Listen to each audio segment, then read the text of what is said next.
Hi, how you doing?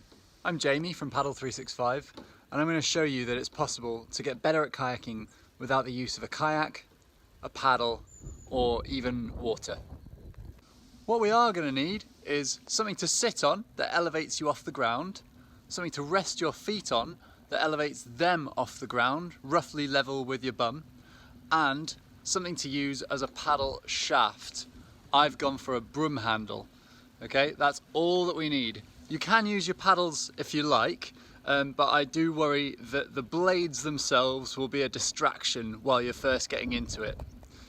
You're probably thinking, I've tried out dryland kayaking before, it looks and feels ridiculous and doesn't serve any purpose. But if we can get you doing it in the correct way, with the correct body position and using the right muscles, then it is actually possible to feel something and to make this a useful drill for your kayaking.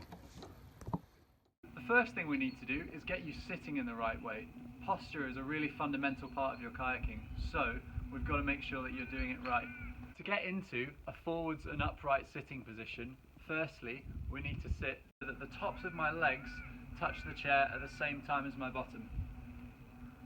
I want you throughout this to resist the temptation to sink back onto the fleshy part of your bottom. When I sit up like this, you can see that there's an inverse curve in my spine. My butt is the furthest back part and my chest and head are reasonably in line. From this position, I want you to put your feet up on whatever it is that's in front of you without sinking back on in your seat. Great. Now you're ready to pick up your paddle. It's important to get your hand spacing right. You can do that by making right angles with your arms. Once you've done that, push your arms out in front of your chest so that you've got a neutral bend with your arms out straight in front of you. Now we're going to get into our first paddling position, so the catch of the paddle stroke. You're going to do that not by moving your arms, but by moving your whole upper body as a unit. So the first thing that we're going to do is you're going to lift your right hand up so that it's at eye height. Once you've done that, I want you to turn to look at that right hand. Okay, now the next step is I'm going to turn my entire upper body so that I'm looking through my hand at the right hand side of my field of vision. Notice how, even having got to this position, the space between my arms, my chest and the paddle shaft remain the same. Okay, now you can turn to look at where you're going to catch the water and your first stroke. So as I pull my paddle blade through the water, I'll just follow it with my eyes, and I'm going to use that same technique, moving my upper body rather than my arms. And this is the position I've ended up with. I've moved from here to here, here to here. One thing that you can do is draw a line that goes flat along your eye line with your top hand. And finally, to take that blade out of the water, I'm not going to drop my hand, I'm going to lift the other one out.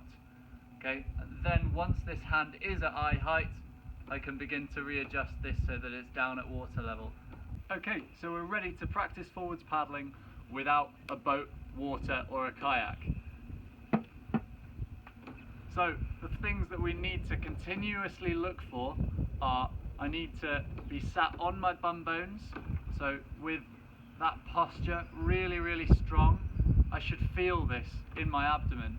I'm going to make sure I'm keeping the same shape between my paddle shaft and my chest, and I'm going to try to turn my upper body as a unit rather than ever feeling like I'm using my hands to power the paddle stroke. Once you're used to the whole movement, maybe you can use your actual paddle. My paddle's got a little bit of added weight to it, so it's going to be a little bit more of a workout.